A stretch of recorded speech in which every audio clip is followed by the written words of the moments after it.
കർത്താവായ യേശുക്രിസ്തുവിൽ ഏറ്റവും സ്നേഹമുള്ളവരെ, ഡിവൈൻ വോയിസ് വചനവേദിയിലേക്ക് ലോകത്തെമ്പാടുമുള്ള എല്ലാ പ്രിയപ്പെട്ടവർക്കും സ്നേഹസ്വാഗതം. ദൈവം നമ്മളെ സമൃദ്ധമായിട്ട് അനുഗ്രഹിക്കട്ടെ. ആഘോഷങ്ങളുടെ ക്രിസ്മസ് കാലഘട്ടത്തിലാണ് നമ്മൾ. ഇത് ഒരുക്കത്തിൻ്റെയും അനുഗ്രഹത്തിൻ്റെയും കാലഘട്ടമാണ്. ക്രിസ്മസ് നമുക്ക് തരുന്ന വലിയ പ്രതീക്ഷയും പ്രത്യാശയും സന്തോഷവും ഒക്കെയുണ്ട്. നമ്മളിന്ന് വചനത്തിൻ്റെ അടിസ്ഥാനത്തിൽ ധ്യാന വിഷയമാക്കുന്നത് എങ്ങനെ ക്രിസ്മസിൻ്റെ കൃപയിൽ നമുക്ക് ജീവിക്കാൻ സാധിക്കും എന്നുള്ളതാണ്. ക്രിസ്മസ് ക്രിസ്തുവിൻ്റെ വരവിനെയും അവൻ്റെ ഭൂമിയിലെ തിരുജനനത്തെയും അവൻ നൽകുന്ന വലിയ രക്ഷയുമൊക്കെ ഓർമ്മപ്പെടുത്തുന്ന ഒരാഘോഷമാണ്.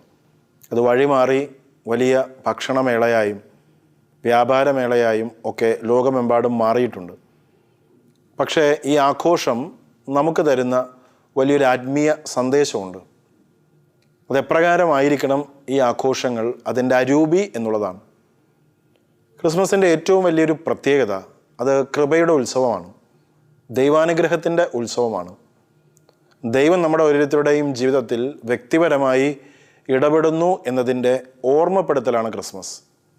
അത് നമുക്ക് തരുന്ന മറ്റൊരു മനോഹരമായ ഒരു ആശയം അല്ലെങ്കിൽ മനോഹരമായൊരു സന്ദേശം ഇതാണ്: എല്ലാ വിഭാഗത്തിൽപ്പെട്ട ജനങ്ങൾക്കും പ്രതീക്ഷയും പ്രത്യാശയും പകർന്നു തരുന്ന ഒന്നാണ് ക്രിസ്മസ്. ആരെയും മാറ്റപ്പെടുന്നില്ല, എല്ലാവർക്കും ഈ ഭൂമിയിൽ വിലയുണ്ട്, എല്ലാവരും സമന്മാരാണ്, എല്ലാവരെയും ദൈവം ഒരേ കണ്ണോടുകൂടെ നോക്കിക്കാണുന്നു, എല്ലാ വ്യക്തികളെയും ദൈവം ഒരേ അനുഭവത്തോടുകൂടെ അനുഗ്രഹിക്കുന്നു എന്ന ഏറ്റവും സുന്ദരമായൊരു കാഴ്ചപ്പാട് ക്രിസ്മസ് നമുക്ക് തരികയാണ്. അപ്പോൾ ഈ ആഘോഷങ്ങൾക്കൊടുവിൽ നമുക്ക് ഈ ആഘോഷങ്ങളുടെ അരൂപിയായ ആ കൃപയുടെ അനുഭവം നമ്മുടെ ജീവിതത്തിൽ നിലനിർത്താനായിട്ട് സാധിക്കണം. കൃപ എന്ന ആ വാക്ക് ബൈബിളിൽ സൂചിപ്പിക്കാനായിട്ട് ഉപയോഗിക്കുന്ന മൂല്യ അർത്ഥം ഗ്രീക്കിൽ നിന്ന് വരുന്ന കാരിസ് എന്ന് പറയുന്ന വാക്കിലാണ്. അത് നൽകുന്ന പ്രത്യേകമായ വാച്യാർത്ഥം ഇങ്ങനെയാണ്: മനോഹരം, സുന്ദരം എന്നുള്ളതാണ്. അപ്പോൾ ദൈവകൃപയെ വിശേഷിപ്പിക്കാനായിട്ട് ഉപയോഗിക്കുന്ന ഗ്രീക്ക് വാക്കിൻ്റെ വാച്യാർത്ഥം മനോഹരം, സുന്ദരം എന്നുള്ളതാണ്. എന്ന് വെച്ചാൽ ദൈവത്തിൻ്റെ കൃപ നമ്മുടെ ജീവിതത്തിലേക്ക് കടന്നു വരുമ്പോൾ ജീവിതം സുന്ദരമായി അനുഗ്രഹപ്രദമായി തീരാൻ ഇടവരും. ലൂക്കായുടെ സുവിശേഷം അതിൻ്റെ 1-ാമത്തെ അധ്യായത്തിൻ്റെ 26-27 തിരുവചനങ്ങളിൽ പരിശുദ്ധ അമ്മയെ സന്ദർശിക്കുന്ന വേളയിൽ മാലാഖ പറയുന്ന വാക്കുകൾ ഇത് തന്നെയല്ലേ: കൃപ നിറഞ്ഞവളെ നിനക്ക് സ്വസ്തി. എന്ന് വെച്ചാൽ നിൻ്റെ ജീവിതം മനോഹരമാണ്, ദൈവത്തിൻ്റെ അനുഗ്രഹം നിറഞ്ഞ കൃപ നിറഞ്ഞൊരു ജീവിതമാണ് നിൻ്റേത്. ഇങ്ങനെ മനോഹരമാക്കപ്പെടുന്ന, പ്രതികൂലമായ എല്ലാ സാഹചര്യങ്ങളെയും മനോഹരമാക്കപ്പെടുന്ന ഒന്നാണ് ക്രിസ്മസിൻ്റെ അനുഭവം എന്നുള്ളത് നമുക്ക് മറന്നു പോകാതിരിക്കാം. വചനഗ്രന്ഥം നമ്മെ ഓർമ്മപ്പെടുത്തുന്ന ഒരു കാര്യമുണ്ട്. ദൈവം ഈ ഭൂമിയിലേക്ക് കടന്നു വരുമ്പോൾ ലോകത്തിൻ്റെ ശൂന്യത, ലോകത്തിൻ്റെ ആ തകർച്ച വീണ്ടും മനോഹരമായിട്ട് തീരാൻ ഇടവരുന്നു. ആലങ്കാരികമായിട്ട് പറയുന്നതാണെങ്കിൽ പോലും പലപ്പോഴും വ്യക്തിപരമായിട്ട് നമ്മൾ അനുഭവിക്കുന്ന ഒരു വലിയ ഒരു മാറ്റം പ്രകൃതിയിലുണ്ട്. പ്രകൃതി പോലും ദൈവപുത്രൻ്റെ കടന്നുവരവ് ആഘോഷിക്കും. ലോകമെമ്പാടും ഇങ്ങനെ തണുത്ത് ഉറഞ്ഞ ഒരനുഭവമുണ്ട്, കുളിര് കോരിയിടുന്നൊരു അനുഭവമുണ്ട്. എല്ലായിടത്തും ഇങ്ങനെ വർണ്ണവിളക്കുകൾ കത്തി നിൽക്കുന്ന ഒരു അനുഭവമുണ്ട്. എന്ന് വെച്ചാൽ സന്തോഷം പകർന്നു തരുന്ന, ആഹ്ലാദം പകർന്നു തരുന്ന ഒരു അനുഭവം നമുക്കുണ്ടാകണം. ഇത് തന്നെയാണ് ക്രിസ്മസ് ഏറ്റവും പ്രത്യേകമായിട്ട് നമുക്ക് തരുന്നത്. The joy of Christmas. എന്താണ് ക്രിസ്മസിൻ്റെ സന്തോഷം? ലൂക്കായുടെ സുവിശേഷം അതിൻ്റെ 2-ാമത്തെ അധ്യായം അതിൻ്റെ 10-ാമത്തെ തിരുവചനത്തിൽ ക്രിസ്മസിൻ്റെ സന്തോഷം എന്താണെന്ന് നമ്മൾ മനസ്സിലാക്കുന്നുണ്ട്. അപ്പോൾ ഒന്നാമത്, ക്രിസ്മസിൻ്റെ കൃപയിൽ നമ്മൾ ജീവിക്കാൻ, അരൂപിയിൽ നമ്മൾ ജീവിക്കാൻ ആ ക്രിസ്മസിൻ്റെ സന്തോഷം ഹൃദയത്തിലേക്ക് ഉൾക്കൊള്ളുക എന്നുള്ളതാണ്. ആ സന്തോഷം എപ്പോഴും നമ്മൾ കാത്തു സൂക്ഷിക്കുക എന്നുള്ളതാണ്. അതാണ് ലൂക്കായുടെ സുവിശേഷം 2:10 നമ്മൾ വായിക്കുക. വചനത്തിൽ ഇങ്ങനെയാണ് നമ്മൾ വായിക്കുക: മാലാഖമാരോടുള്ള ദൈവദൂതൻ്റെ സന്ദേശമാണ്. വചനത്തിൽ ഇപ്രകാരം വായിക്കുന്നു: ദൂതൻ അവരോട് പറയുന്നു, ഭയപ്പെടേണ്ട, ഇതാ സകല ജനത്തിനും വേണ്ടിയുള്ള സന്തോഷത്തിൻ്റെ വലിയ സദ്വാർത്ത ഞാൻ നിങ്ങളെ അറിയിക്കുന്നു. സകല ജനത്തിനും വേണ്ടിയിട്ടുള്ള സന്തോഷത്തിൻ്റെ വലിയ സദ്വാർത്ത നിങ്ങളെ ഞാൻ അറിയിക്കുന്നു. അപ്പോൾ ആദ്യമായിട്ട് ദൈവം തരുന്ന ഒരു കൃപ എന്ന് പറയുന്നത്, ഒരു മനോഹാരിത എന്ന് പറയുന്നത്, സന്തോഷത്തിൻ്റെ അനുഭവത്തിലേക്ക് നാം എല്ലാവരും സ്വീകരിക്കപ്പെടുന്നു എന്നുള്ളതാണ്. ഇവിടെ നമ്മൾ ഓർക്കേണ്ട ഒരു കാര്യമുണ്ട്. ഈ സന്ദേശം ആദ്യമായിട്ട് ആർക്കാണ് പങ്കുവയ്ക്കപ്പെട്ടത്? സന്മനസ്സുള്ളവർക്ക് ഭൂമിയിൽ സമാധാനം എന്നുള്ള വലിയ സന്ദേശം ആർക്കാണ് ആദ്യമായിട്ട് പങ്കുവയ്ക്കപ്പെട്ടത്?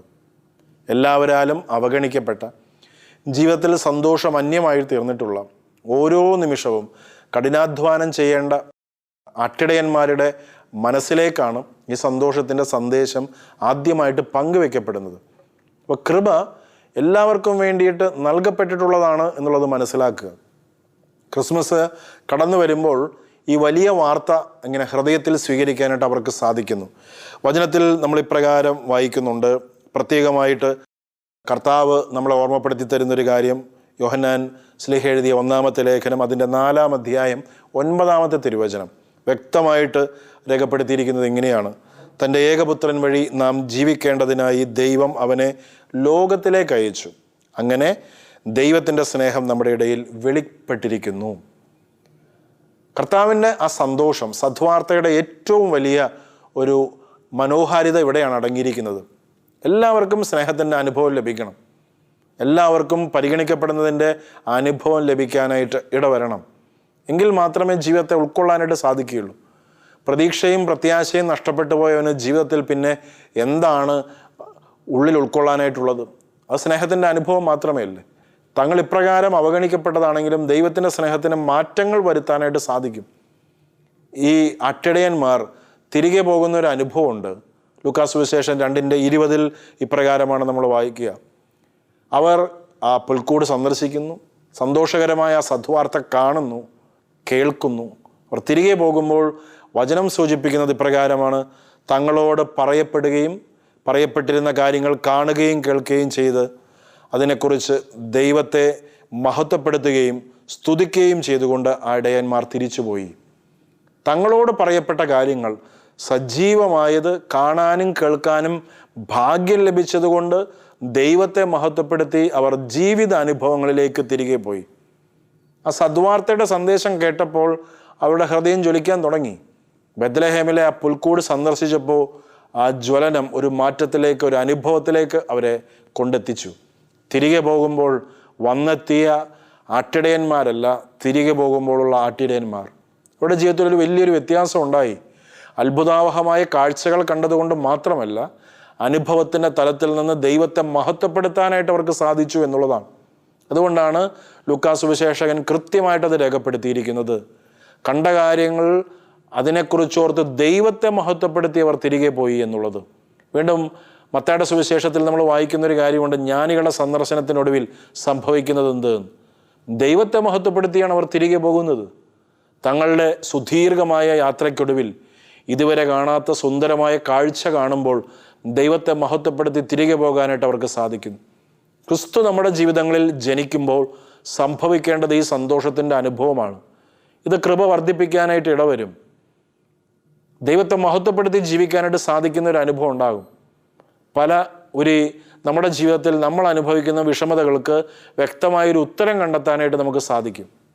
ദൈവകൃപയുടെ ഒരു സമൃദ്ധി, നിറഞ്ഞു കവിയുന്നൊരു സമൃദ്ധി ഉണ്ടാകാനായിട്ട് ഇടവരും. ഈ വിശുദ്ധന്മാരുടെ ജീവിതം കാണുമ്പോൾ നമ്മൾ അത്ഭുതത്തോടുകൂടെ നോക്കിക്കാണുന്ന കാര്യം ഇതാണ്: എത്രയേറെ പ്രതിസന്ധി ഉണ്ടായാലും അവർ സന്തോഷിക്കുന്നതിന് കാരണം എന്താണ്? തടവറയിലേക്കും പീഡന യന്ത്രങ്ങളിലേക്കും വാളിൻ്റെ മുന്നിലേക്കും അവർ കടന്നു ചെല്ലുമ്പോൾ, കഠിനമായ രോഗത്തിൻ്റെ ആ പിടിയിൽ അമരുമ്പോഴും, നിരാശമുറ്റുന്ന അനുഭവങ്ങൾ മുന്നിലുണ്ടാകുമ്പോഴും ഒരു വിഷമവും കൂടാതെ സന്തോഷത്തോടുകൂടെ സ്വീകരിക്കാൻ ഈ വിശുദ്ധന്മാർക്ക് സാധിക്കുന്നതിൻ്റെ കാരണം എന്താണ്? മനോഹരമായ ദൈവകൃപ സ്വീകരിക്കുന്നത് കൊണ്ട്, അത് നൽകുന്ന സന്തോഷം സ്വീകരിക്കുന്നത് കൊണ്ട്, ക്രിസ്മസ് ഒരുക്കിയിരിക്കുന്ന ഈ സന്തോഷത്തിൻ്റെ അനുഭവത്തിലൂടെ കടന്നു പോകാനായിട്ട് സാധിക്കുന്നത് കൊണ്ട്. വിശുദ്ധന്മാരുടെ ജീവിതം മാത്രമല്ല, ഇന്നത്തെ അത്യാധുനിക കാലഘട്ടത്തിൽ കുടുംബജീവിതം നയിക്കുന്ന വ്യക്തികളുടെ ജീവിതത്തിലും ഇത് തന്നെയാണ് കാണാൻ സാധിക്കുക. തങ്ങളുടെ ജീവിതത്തിലെ സഹനങ്ങളെയും കഷ്ടപ്പാടുകളെയും സന്തോഷത്തോടുകൂടെ സ്വീകരിക്കാനായിട്ട് സാധിക്കുന്ന ഒരു അനുഭവം. സ്വാർത്ഥപരമായിട്ട് ഒരു വാക്കുപോലും ഉച്ചരിക്കാതെ എല്ലാം ദൈവം തന്നതാണെന്നുള്ള മനോഭാവത്തോടുകൂടെ സ്വീകരിക്കാനും ദൈവത്തെ മഹത്വപ്പെടുത്താനും സാധിക്കുന്ന സുന്ദരമായ ഒരു അനുഭവം അവർക്കുണ്ടാകുന്നു. ഏത് പ്രതിസന്ധിയിലും ദൈവത്തിൻ്റെ അദൃശ്യമായ കരം കാണാനായിട്ട് അവർക്ക് സാധിക്കുന്നു. ഇത് തന്നെയാണ് ക്രിസ്മസ് തരുന്ന ഏറ്റവും വലിയ ഒരു അരൂപി എന്ന് പറയുന്നത്. ക്രിസ്ത്യാനിയുടെ ജീവിതം വ്യത്യസ്തമാകുന്നത് ഇങ്ങനെ തന്നെയല്ലേ? ഫിലിപ്പിയ ലേഖനം 4:4 നമ്മൾ വായിക്കുന്നില്ലേ? വ്യക്തമായിട്ട് വചനം രേഖപ്പെടുത്തിയിരിക്കുന്ന ഒരു കാര്യം ഇതാണ്: സന്തോഷിക്കുക, വീണ്ടും ഞാൻ പറയുന്നു സന്തോഷിക്കുക. പൗലോസ് അപ്പോസ്തലൻ തൻ്റെ പ്രിയപ്പെട്ട ശിഷ്യന്മാരെയും സഭയെയും ഫിലിപ്പിയ സഭയിലെ ഓരോ വിശുദ്ധന്മാരായ അംഗങ്ങളെയും ഓർമ്മപ്പെടുത്തി കൊടുക്കുന്ന ഒരു കാര്യം ഇതാണ്: നിങ്ങളുടെ ജീവിതത്തിൽ സന്തോഷത്തിൻ്റെ അനുഭവം എപ്പോഴും ഉണ്ടാകണം. കർത്താവ് തരുന്ന ആ സന്തോഷത്തിൻ്റെ ആ ഓഹരി വേണ്ട എന്ന് വെക്കരുത്. അതിൽ ആഹ്ലാദിച്ച് ജീവിക്കാനായിട്ട് സാധിക്കുന്ന ഒരു അനുഭവം ഉണ്ടാകണം. ആഹ്ലാദത്തിൻ്റെ അനുഭവത്തോടു കൂടെ ആയിരിക്കാനായിട്ട് സാധിക്കുന്ന ആ സാന്നിധ്യം വ്യത്യാസങ്ങൾ ഉണ്ടാക്കാൻ ഇടവരുത്തും, മാനസാന്തരങ്ങൾക്ക് കാരണമായി തീരും. ആദിമ ക്രൈസ്തവ സമൂഹത്തിലെ രക്തസാക്ഷികൾ ഈ സന്തോഷത്തിൻ്റെ ആധിക്യത്തിൽ കർത്താവിനെ മഹത്വപ്പെടുത്തുമ്പോൾ ഒരേ മനസ്സോടുകൂടെ ഓരോ വ്യക്തിയും ഇങ്ങനെ ക്രൂരമായി പീഡിപ്പിക്കപ്പെട്ട് രക്തസാക്ഷിത്വം സ്വീകരിക്കുന്ന സമയത്ത് അവർ മഹത്വകീർത്തനം ആലപിക്കുമായിരുന്നത്രേ. ഹല്ലേലൂയ പറഞ്ഞുകൊണ്ടാണ് പീഡന യന്ത്രങ്ങളിലേക്ക് അവർ കടന്നു ചെന്നിട്ടുള്ളത്. ദൈവം രാജാവാണെന്ന് മുഷ്ടി ചുരട്ടി ആകാശത്തേക്ക് ഇങ്ങനെ ഉയർത്തിപ്പിടിച്ചുകൊണ്ട് അവർ പ്രഖ്യാപിക്കുമായിരുന്നു. ഈ വിശ്വാസ പ്രഖ്യാപനം കാണുമ്പോൾ പീഡകന്മാരായിട്ടുള്ള ഭരണാധിപന്മാർ അത്ഭുതപ്പെടുമായിരുന്നു. എന്തൊരു ആവേശമാണിത്! എങ്ങനെയാണ് മനുഷ്യ വ്യക്തികൾക്ക് ഇങ്ങനെ ജീവിതത്തിലെ ഏറ്റവും പ്രതിസന്ധി നിറഞ്ഞ അനുഭവങ്ങളെ അഭിമുഖീകരിക്കാനായിട്ട് സാധിക്കുന്നത് എന്നവർ ചിന്തിക്കുമായിരുന്നു. എല്ലാത്തിൻ്റെയും മറുപടി ഇത് തന്നെയാണ്: കർത്താവ് തരുന്ന ആ സന്തോഷത്തിൻ്റെ അനുഭവം. പ്രിയപ്പെട്ടവരെ, നമ്മുടെ ആഘോഷങ്ങളിൽ നമ്മൾ ഓർക്കേണ്ട ഒരു കാര്യം ഇതാണ്: ഇങ്ങനെ സന്തോഷം പ്രസരിപ്പിക്കുന്ന ഒന്നുണ്ടാകണം. രുചികരമായ ഭക്ഷണം കഴിക്കുമ്പോൾ നമുക്ക് ലഭിക്കുന്ന നിമിഷാർത്ഥങ്ങളുള്ള ഒരു സംതൃപ്തി മാത്രമല്ല, അതിനപ്പുറം നമ്മുടെ ഉള്ളിൻ്റെ ഉള്ളിൽ നിറഞ്ഞു നിൽക്കുന്ന ഒരു ആഹ്ലാദത്തിൻ്റെ അനുഭവം ഉണ്ടാകണം. ക്രിസ്മസിൻ്റെ കൃപയിൽ ജീവിക്കാനായിട്ട് അതുകൊണ്ട് നമ്മൾ ആദ്യമായിട്ട് സ്വീകരിക്കേണ്ട ഒരു സന്ദേശവും ഇത് തന്നെയാണ്: എൻ്റെ ജീവിതത്തിൽ എൻ്റെ ദൈവം ചൊരിയുന്ന ഈ കൃപയുടെ അനുഭവം, ഈ സന്തോഷത്തിൻ്റെ അനുഭവം എനിക്ക് പങ്കുവെക്കാനായിട്ട് സാധിക്കണം. മദർ തെരേസയുടെ ജീവിതത്തിൽ കാണുന്ന സുന്ദരമായൊരു കാര്യമുണ്ട്. മദർ പറയുന്നൊരു കാര്യം ഇതാണ്: മദറിൻ്റെ ഈ ജീവിത കാലഘട്ടത്തിൽ, സന്യാസ ജീവിത സമർപ്പണ ജീവിത കാലഘട്ടത്തിൽ മദർ ഉപയോഗിച്ചിരുന്ന പ്രത്യേകമായൊരു ശുശ്രൂഷയുണ്ടായിരുന്നു, പുഞ്ചിരിയുടെ ശുശ്രൂഷ. അതെല്ലാവരെയും നോക്കി, ഒരു കാരണമില്ലാതെ വേദനിപ്പിക്കുന്ന വ്യക്തികളെ നോക്കിപ്പോലും ഏറ്റവും ആത്മാർത്ഥമായിട്ട് പുഞ്ചിരിക്കാൻ സാധിക്കുന്ന, ആഹ്ലാദത്തോടുകൂടെ പുഞ്ചിരിക്കുന്ന ഒരു അനുഭവം മദറിനുണ്ടായിരുന്നു. അപ്പോൾ എല്ലാവരും അത്ഭുതപ്പെടുമായിരുന്നു. തൻ്റെ നേരെ ആക്രോശിച്ചവൻ്റെ മുൻപിലും തൻ്റെ നേരെ കാർക്കിച്ച് തുപ്പിയവൻ്റെ മുമ്പിലും പുഞ്ചിരിയോടുകൂടെ അനുഗ്രഹിക്കുന്ന ഒരു അനുഭവം ഉണ്ടാകുന്നു. അപ്പോൾ അവർ ചോദിക്കുന്നത് ഇങ്ങനെ: എങ്ങനെയാണ് മനുഷ്യർ സാധിക്കുക? എങ്ങനെയാണ് ക്ഷമിക്കാൻ പറ്റുന്നത്? ഇത്രയേറെ പരിമിതികളൊന്നും കൂടാതെ എങ്ങനെ ഒരു മനുഷ്യൻ്റെ ഇത്ര ക്രൂരമായ പ്രവൃത്തികളോട് ക്ഷമിക്കാനായിട്ട് പറ്റുന്നത്? നമ്മൾ കാണുന്നില്ലേ ആദിമ ക്രൈസ്തവ സമൂഹത്തിലെ ഏറ്റവും തീക്ഷ്ണമായ രക്തസാക്ഷിത്വം, വിശുദ്ധ സ്റ്റീഫൻ്റെ രക്തസാക്ഷിത്വം. അവൻ സന്തോഷത്തോടു കൂടിയല്ല ദൈവത്തിന് മഹത്വകീർത്തനം ആലപിച്ച് കടന്നു പോകുന്നത്. അവിടെ വന്നു നിൽക്കുന്ന വ്യക്തികളുടെ ഉള്ളിൻ്റെ ഉള്ളിൽ തീ കോരി ഇടുന്നതും ഇത് തന്നെയാണ്. സാവൂളിൻ്റെ മാനസാന്തരത്തിന് വഴി തെളിക്കാൻ അത് ഇടവന്നിട്ടുണ്ടായിരിക്കും. അവൻ്റെ ഉള്ളിൻ്റെ ഉള്ളിലേക്ക് ഒരു സ്നേഹ ജ്വാല കടന്നു വരാൻ അത് വഴി തെളിച്ചിട്ടുണ്ടാകും. പിന്നീട് വഴിയിൽ വെച്ച് യേശുവിനെ കാണുന്ന സമയത്ത് അവനെ ബലപ്പെടുത്താൻ ഇടവന്നിട്ടുണ്ടാകും. ഇത്രയേറെ പീഡനങ്ങൾ അഴിച്ചുവിട്ടിട്ടും അതിനെ എല്ലാം അതിജീവിക്കുന്ന ശാന്തസുന്ദരമായൊരു ഭാവം, എല്ലാത്തിനെയും സ്വീകരിക്കാൻ സാധിക്കുന്ന ഒരു ഭാവം. പ്രിയപ്പെട്ടവരെ, ക്രിസ്മസ് നൽകുന്ന ഏറ്റവും വലിയൊരു ആത്മീയ അർത്ഥം ഇത് തന്നെയാണ്: നഷ്ടപ്പെടാതെ സന്തോഷം കാത്തു സൂക്ഷിക്കാനായിട്ട് നമുക്ക് സാധിക്കണം. ദുഃഖമാണല്ലോ മനുഷ്യൻ്റെ സഹജമായ ഭാവം. ദൈവം അത് ആഗ്രഹിക്കുന്നില്ല. മനുഷ്യൻ്റെ ജീവിതത്തിൽ സന്തോഷത്തിൻ്റെ ഭാവം ഉണ്ടാകണമെന്നാണ് കർത്താവ് ആഗ്രഹിക്കുന്നത്. ആ സന്തോഷത്തിൻ്റെ ഭാവം നമുക്ക് ആത്മാർത്ഥമായിട്ട് ആഗ്രഹിച്ച് പ്രകടിപ്പിക്കാനായിട്ട് സാധിക്കുന്നുണ്ടോ എന്ന് ആത്മാർത്ഥമായിട്ട് ചിന്തിക്കുക. ഈ ക്രിസ്മസിൻ്റെ ആ പുൽക്കൂട്ടിലും അതോടൊപ്പം തന്നെ അതിൻ്റെ ചുറ്റുവട്ടത്തും ആ പുൽക്കൂട് സന്ദർശിച്ച ഇടങ്ങളിലുമൊക്കെ അവരനുഭവിക്കുന്ന ഒരു ആഹ്ലാദത്തിൻ്റെ അനുഭവമുണ്ട്, ആനന്ദത്തിൻ്റെ അനുഭവമുണ്ട്. അത് നിലനിന്നു പോകുന്നൊരു അനുഭവമാണ്. പെട്ടെന്ന് കടന്നു പോകുന്ന അനുഭവമല്ല, നിലനിന്ന് പോകുന്ന ഒരനുഭവമാണ്. അതിന് എത്ര ആഹ്ലാദത്തോടു കൂടിയിട്ടാണ് അവർ സ്വീകരിച്ചത്.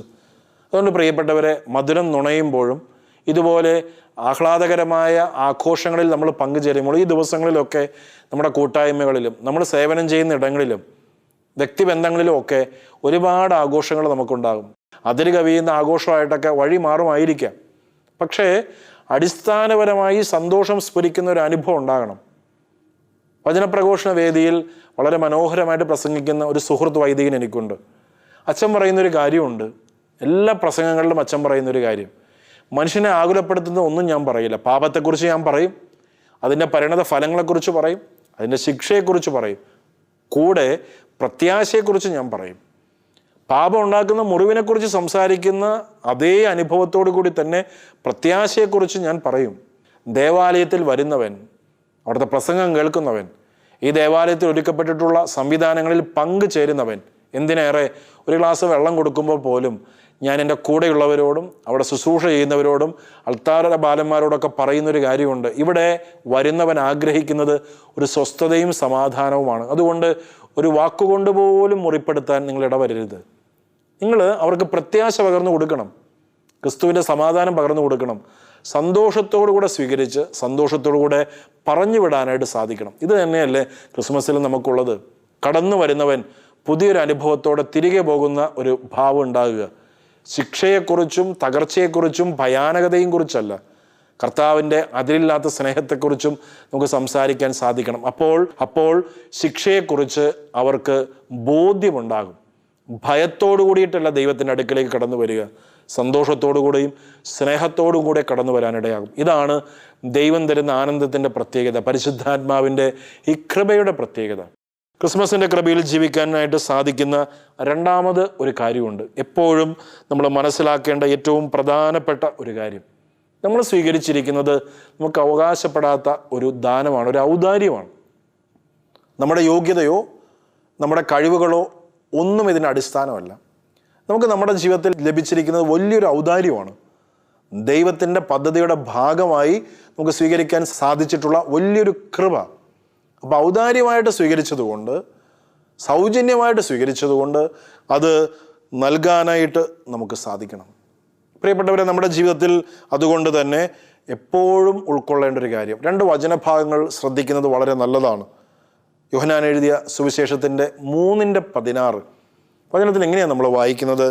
എന്തെന്നാൽ അവനിൽ വിശ്വസിക്കുന്ന ഏവനും നശിച്ചു പോകാതെ നിത്യജീവൻ പ്രാപിക്കേണ്ടതിന് വേണ്ടി തൻ്റെ ഏകജാതനെ നൽകാൻ തക്കവിധം ദൈവം ലോകത്തെ അത്രമാത്രം സ്നേഹിച്ചു. ആരും നഷ്ടപ്പെട്ടു പോകാതിരിക്കാൻ ദൈവം അത്രമാത്രം സ്നേഹിച്ചു. എങ്ങനെ? പുത്രനെ നൽകാൻ തക്കവിധം അത്രമാത്രം സ്നേഹിച്ചു. ഔദാര്യമല്ലേ? നമ്മളത് സ്വീകരിക്കുന്നില്ലേ? ഇവിടെ വചനത്തിൽ നമ്മൾ വായിക്കുന്ന ഏറ്റവും പ്രധാനപ്പെട്ട ഒരു കാര്യം ഇതാണ്, ദൈവം തൻ്റെ പുത്രനെ ലോകത്തിലേക്ക് അയച്ചത് ലോകത്തെ ശിക്ഷയ്ക്ക് വിധിക്കാനല്ല, മറിച്ച് രക്ഷയിലേക്ക് നയിക്കാൻ വേണ്ടിയിട്ടാണ്. ഔദാര്യമായി സ്വീകരിച്ചത്, കൃപയായിട്ട് സ്വീകരിച്ചത്, സൗജന്യമായിട്ട് സ്വീകരിച്ചത്, അപ്രകാരം തന്നെ കൊടുക്കാനുള്ള ഒരു ഉത്തരവാദിത്വം നിനക്കില്ലേ? കർത്താവ് നിൻ്റെ കണ്ണുനീരൊപ്പുമ്പോൾ, നിന്നെ സഹായിക്കുന്ന സമയത്ത് അപരൻ്റെ കണ്ണുനീരൊപ്പാനുള്ള ഒരു ഉത്തരവാദിത്വം നിനക്കില്ലേ? അത്ഭുതം നീ സ്വീകരിക്കുമ്പോൾ മറ്റുള്ളവർക്ക് അത്ഭുതമായിട്ട് തീരാനായിട്ട് സാധിക്കുന്ന ഒരനുഭവം ഏറ്റവും പ്രത്യേകമായിട്ട് നിനക്കില്ലേ? അത് നിൻ്റെ ഉത്തരവാദിത്വമല്ലേ? ഒരു വ്യവസ്ഥയും കൂടാതെ, ഒരു പരിമിതിയും കൂടാതെ സമൃദ്ധമായി ദൈവകൃപ ചൊരിയുമ്പോൾ അത് മറ്റുള്ളവർക്കും പങ്കുവെച്ച് പകർന്നു കൊടുക്കാനായിട്ട് നിനക്ക് സാധിക്കേണ്ടതല്ലേ? അലങ്കാരമായിട്ട് പറയേണ്ട ഒരു കാര്യമല്ല, ജീവിതത്തിൽ അടിസ്ഥാനപരമായിട്ട് സ്വീകരിക്കേണ്ട ഏറ്റവും പ്രധാനപ്പെട്ട ഒരു ക്രിസ്തീയ ഉത്തരവാദിത്വമാണ്. പങ്കുവെക്കപ്പെടാത്ത സ്നേഹം നിൻ്റെ ഉള്ളിലുണ്ടെങ്കിൽ നീ യഥാർത്ഥത്തിൽ ക്രിസ്തുവിൻ്റെ അനുയായിയല്ല, ക്രിസ്തുവിൻ്റെ സന്ദേശം നീ സ്വീകരിക്കുന്നില്ല, ക്രിസ്മസിൻ്റെ സന്ദേശത്തിന് അനുസൃതമായിട്ട് നിനക്ക് ജീവിക്കാനായിട്ട് സാധിക്കുന്നില്ല. നിങ്ങളെ പരിമിതികൾ നിർമ്മിച്ചുകൊണ്ട് മനുഷ്യനെ പടിപ്പുറത്ത് നിൽക്കുന്ന ഒരു അനുഭവം ഉണ്ടെങ്കിലും ക്രിസ്മസിൻ്റെ മൂല്യം നഷ്ടപ്പെട്ടു പോവുക, ക്രിസ്മസിൻ്റെ അർത്ഥം നമ്മുടെ ജീവിതത്തിൽ നഷ്ടപ്പെട്ടു പോകാനായിട്ട് ഇടവരികയാണ്. മനോഹരമായൊരു ലേഖനത്തിൽ വായിച്ചൊരു കാര്യം ഇതാണ്. $50,000 സുന്ദരമായ ഒരു ക്രിസ്മസ് പുൽക്കൂട് സൃഷ്ടിച്ചെടുത്തത്. മനോഹരമായ കാഴ്ച കണ്ടാൽ അത്ഭുതപ്പെട്ടു പോകും. ബെത്ലഹേം അതുപോലെ തന്നെ ഭൂമിയിലേക്ക് ഇറക്കിക്കൊണ്ടുവന്നതുപോലെയുള്ള സംവിധാനങ്ങൾ, അതിൽ മനോഹരമായിട്ടുള്ള കാര്യങ്ങളൊക്കെ ഒരുക്കി വെച്ചിട്ടുണ്ട്. അതിന് മുന്നിൽ നിന്ന് പ്രസംഗിച്ച ആ പ്രഭാഷകൻ പറഞ്ഞൊരു കാര്യമുണ്ട്, $50,000 ഈ സുന്ദരമായ ക്രിസ്മസ് പുൽക്കൂട് നീ സൃഷ്ടിക്കുമ്പോൾ ഇതുപോലെ വേദനിക്കുന്ന അനേകം പേര് പുറത്തുണ്ട്. അവിടെ കണ്ണുനീരൊപ്പാനായിട്ട് നിനക്ക് സാധിക്കുന്നില്ലെങ്കിൽ ഇത് വെറും ഒരു കാഴ്ചയായിട്ട് തീരുകയാണ്. ഇതൊരു എക്സിബിഷൻ പീസായിട്ട് തീരുകയാണ്. ഇത് ക്രിസ്തു ഇതിൽ യഥാർത്ഥത്തിൽ വസിക്കുന്നില്ല. അതുകൊണ്ട് ഇവിടം വിട്ട് നീ പുറത്തേക്ക് ഇറങ്ങുന്ന സമയത്ത് നീ ഓർക്കുക, ഈ പുൽക്കൂടിൻ്റെ അനുഭവം അപരന് നിനക്ക് പകർന്നു കൊടുക്കാനായിട്ട് സാധിക്കുന്ന ഒന്ന് ഉണ്ടാകണം. പണ്ട് കണ്ട മനോഹരമായ ഒരു വീഡിയോ ദൃശ്യം ഇപ്പോഴും മനസ്സിലിങ്ങനെ പച്ച പിടിച്ച് നിൽക്കുന്നുണ്ട്. ഭിക്ഷക്കാരനായ ഒരു കുഞ്ഞിൻ്റെ കയ്യിലേക്ക് ഈ ഭക്ഷണം ചില വ്യക്തികൾ കൊടുക്കുന്ന സമയത്ത് അവൻ അതുമായിട്ട് ഓടിപ്പോവുകയാണ്. അവന് ഇങ്ങനെ ഹൃദയം തകരുന്ന രീതിയിലുള്ള സങ്കടമുണ്ട്, അതോടൊപ്പം തന്നെ മനസ്സ് തകർന്നു പോകുന്ന രീതിയിൽ വിശപ്പുണ്ട് ആഴത്തിൽ. പക്ഷേ അതുമായിട്ട് ഓടിപ്പോയിട്ട് തൻ്റെ പ്രിയപ്പെട്ടവരുമായിട്ട് ആ ഭക്ഷണം പങ്കുവയ്ക്കാനായിട്ട് സാധിക്കുന്ന ഒന്നുണ്ടാകും. അതിനുശേഷം ഉടൻ തന്നെ കാണിക്കുന്ന ഒരു കാര്യം ഇതാണ്: ചോയ്സസ് ഉള്ള ഒരു സ്ഥലത്ത് ധനാഢ്യമായൊരു കുടുംബത്തിൽ ഭക്ഷണം കൊടുക്കുമ്പോൾ അതിൽ ഇഷ്ടമില്ല എന്നുള്ള കാര്യത്തിൻ്റെ പേരിൽ അത് മാറ്റിവെക്കുന്ന വ്യക്തികൾ, കുഞ്ഞുങ്ങൾ. ലഭിച്ചിരിക്കുന്ന ഭക്ഷണത്തിൽ രുചിയൊന്നുമില്ല. ഉപ്പ് കൂട്ടിങ്ങനെ ഭക്ഷിക്കുന്ന സമയത്ത് രുചിയല്ല, ആ വിശപ്പടക്കാനായിട്ടാണ് അത് സ്വീകരിക്കുന്നത്. പക്ഷേ അത് പങ്കുവെക്കാനുള്ള സന്മനസ്സവൻ കാണിക്കുന്നുണ്ട്. വിശപ്പറിഞ്ഞവനെ വിശപ്പിൻ്റെ വേദന അറിഞ്ഞ അപരനുമായിട്ട് പങ്കുവെക്കാൻ സാധിക്കുന്നത്. എന്നാൽ പ്രിയപ്പെട്ടവരെ, സമൃദ്ധിയുള്ളവൻ അത് പങ്കുവെക്കാനായിട്ട് സാധിക്കാത്ത സ്ഥിതിവിശേഷം ഉണ്ടാകുന്നു. നീ ക്രിസ്തു വിശ്വാസിയാണെങ്കിൽ ഈ പങ്കുവെക്കലിൻ്റെ അനുഭവം ഉണ്ടാകണം. ഔദാര്യമായിട്ട് സ്വീകരിച്ചത് സമൃദ്ധമായിട്ട് കൊടുക്കുന്ന സുന്ദരമായൊരു ഭാവം നിൻ്റെ ജീവിതത്തിൽ ഉണ്ടാകണം. എങ്കിൽ മാത്രമേ ഈ കൃപയുടെ ഒരു അനുഭവത്തിൽ നമുക്ക് ജീവിക്കാൻ സാധിക്കുകയുള്ളൂ. അവസാനമായി മനസ്സിലാക്കുക പ്രിയപ്പെട്ടവരെ, ക്രിസ്മസ് എന്ന് പറയുന്നത് അത് ഒരാത്മീയ ആഘോഷമാണ്. നമ്മൾ മറന്നു പോകാതിരിക്കുക. ആത്മാവിൻ്റെ അരൂപിയുടെ പ്രവർത്തനമുള്ളൊരു ആഘോഷമാണ്. അതിന് ദൈവിക പദ്ധതിയുടെ ഒരു ഭാവമുണ്ട്. ദൈവിക സന്ദേശത്തിൻ്റെ ഒരു ഏട് അവിടെയുണ്ട്. ദൈവത്തിൻ്റെ വലിയൊരു പദ്ധതിയുടെ അനുസ്മരണമാണ് അവിടെ നടക്കുന്നത്. ദൈവം നമ്മുടെ ജീവിതത്തിലേക്ക് ചൊരിഞ്ഞ കൃപകളെക്കുറിച്ചുള്ള പ്രത്യേകമായൊരു ഓർമ്മപ്പെടുത്തലാണ് ഏറ്റവും പ്രത്യേകമായിട്ട് അവിടെ നടക്കുക. ലൂക്കയുടെ സുവിശേഷം 2-ാമത്തെ അധ്യായത്തിൻ്റെ 11-ാമത്തെ തിരുവചനത്തിൽ വലിയൊരു പ്രഖ്യാപനം നടക്കുകയാണ്. ഇങ്ങനെയാണ് വായിക്കുക: ദാവീദിൻ്റെ പട്ടണത്തിൽ നിങ്ങൾക്കായി ഒരു രക്ഷകൻ, കർത്താവായ ക്രിസ്തു ഇന്ന് ജനിച്ചിരിക്കുന്നു. ദാവീദിൻ്റെ പട്ടണത്തിൽ നിങ്ങൾക്കായി ഒരു രക്ഷകൻ, കർത്താവായ ക്രിസ്തു ഇന്ന് ജനിച്ചിരിക്കുന്നു.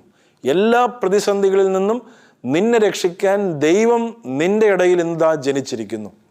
അപ്പം ആത്മീയമായി പ്രഘോഷിച്ച് ജീവിക്കേണ്ട ഒന്നാണ് ക്രിസ്മസ് എന്നുള്ളത് മനസ്സിലാക്കുക. ആത്മീയതയുടെ അനുഭവം നമുക്ക് ഉണ്ടാകണം. എവിടെയും ക്രിസ്തുവിനെ അനുസ്മരിക്കാനായിട്ട് സാധിക്കുന്ന ഒന്ന് ഉണ്ടാകണം. ഐതിഹ്യങ്ങളോ അല്ലെങ്കിൽ അതിൻ്റെ ആ ആഘോഷങ്ങളിൽ മാത്രം ഒഴുകിപ്പോകുന്ന ഒന്നായിട്ട് ക്രിസ്മസ് മാറിപ്പോകരുത്. ക്രിസ്തുവില്ലാത്ത അനുഭവം ഉണ്ടാകരുത്. അവിടുത്തെ ആരാധിക്കുന്ന അനുഭവത്തിൻ്റെ കുറവ് ക്രിസ്മസിൽ ഉണ്ടെങ്കിൽ അത് ക്രിസ്തുമസ് അല്ല. ക്രിസ്തുവിനെ അല്ല നമ്മൾ അനുസ്മരിക്കുന്നത്. ആഘോഷത്തിൻ്റെ അനുഭവത്തിൽ ആത്മീയതയുടെ ആ സ്പർശനം ഉണ്ടാകണമെന്നുള്ള കാര്യം മറന്നു പോകാതിരിക്കുക. കർത്താവ് യഥാർത്ഥത്തിൽ പ്രഘോഷിക്കപ്പെടണം. ക്രിസ്തു രക്ഷകനാണെന്ന് പ്രഘോഷിക്കപ്പെടണം. ക്രിസ്തു എല്ലാവർക്കും ആശ്വാസകനാണെന്ന് പ്രഘോഷിക്കപ്പെടണം. ക്രിസ്തുവില്ലാതെ രക്ഷയുടെ അനുഭവത്തിലേക്ക് നമുക്ക് കടന്നു ചെല്ലാൻ സാധിക്കുന്നില്ല എന്ന് പ്രഘോഷിക്കപ്പെടണം. എങ്കിൽ മാത്രമേ നമ്മുടെ ജീവിതം അർത്ഥവത്തായി തീരുകയുള്ളൂ, ഈ ആഘോഷം അർത്ഥവത്തായി തീരുകയുള്ളൂ. അതുകൊണ്ട് പ്രിയപ്പെട്ടവർ, ക്രിസ്മസിൻ്റെ അഭിഷേകത്തിൽ ജീവിക്കാനായിട്ട് പ്രധാനപ്പെട്ട ഈ 3 അനുഭവങ്ങൾ നമുക്കുള്ളിൻ്റെ ഉള്ളിലേക്ക് സ്വീകരിക്കാം. ഇത് കൃപയുടെ ആഘോഷമാണ്, സന്തോഷത്തിൻ്റെ ആഘോഷമാണ്. അതുകൊണ്ട് തന്നെ സന്തോഷം പങ്കുവെക്കാൻ ഇടയാകണം. സന്തോഷത്തിൽ നമ്മളും പങ്കുചേരണം. രണ്ടാമത് ഏറ്റവും പ്രത്യേകമായിട്ട് ഓർക്കുക, മറന്നു പോകാതിരിക്കുക, ഇത് ഔദാര്യമാണിത്, ദൈവത്തിൻ്റെ ഔദാര്യമാണ്. പങ്ക് പറ്റിയെങ്കിൽ അത് പങ്കുവെക്കാനും പകർന്നു കൊടുക്കാനും നിനക്ക് സാധിക്കണം. മൂന്നാമത് ഏറ്റവും പ്രത്യേകമുള്ള ഒരു കാര്യം തന്നെയാണ്, ഇത് ആത്മീയ ആഘോഷമാണ്. ആത്മീയത സ്ഫുരിക്കണം, ആത്മീയത പ്രഘോഷിക്കപ്പെടണം. അത് കർത്താവിൻ്റെ രക്ഷയുടെ അനുഭവമാണെന്ന് ഏറ്റുപറയാനായിട്ട് ഇടയാകണം. അതിനുള്ള അനുഭവം കർത്താവിൽ നമുക്ക് ചോദിച്ചു വാങ്ങാം. കൃപയുടെ അനുഭവത്തിൽ തുടരുന്ന ഒരു ക്രിസ്മസ് ആഘോഷം നമുക്കുണ്ടാകട്ടെ. നമുക്ക് പ്രാർത്ഥിക്കാം. ഈശോയെ, അങ്ങയുടെ കടന്നുവരവ് ആഗ്രഹിച്ച് ഒരുങ്ങുന്ന ഈ സമയത്ത് കർത്താവെ, അങ്ങ് ശക്തനായ ദൈവമാണെന്നും അങ്ങ് അഭിഷേകം നൽകുന്ന ദൈവമാണെന്നും അന്ന് സന്തോഷം പകർന്നു തരുന്നുവെന്നും അർഹതയില്ലാത്തതിലേക്ക് ഞങ്ങൾക്ക് ഭാഗഭാഗിത്വം നൽകുന്നുവെന്ന് ഞങ്ങൾ മനസ്സിലാക്കുന്നു. ഞങ്ങളേറ്റു പ്രഖ്യാപിക്കുന്ന കർത്താവെ, അധരം കൊണ്ടും ഹൃദയം കൊണ്ടും ജീവിതം കൊണ്ടും സാക്ഷ്യം കൊണ്ടും അങ്ങ് ഞങ്ങളുടെ നാഥനും രക്ഷകനുമാണ്. അങ്ങ് ഞങ്ങളുടെ ഇടയിൽ പിറന്ന് ജീവിക്കുന്നുവെന്ന് ഞങ്ങളുടെ ജീവിതം വഴിയായി കർത്താവെ അനുഭവമായി തീരാൻ ഞങ്ങളെ സഹായിക്കണമേ.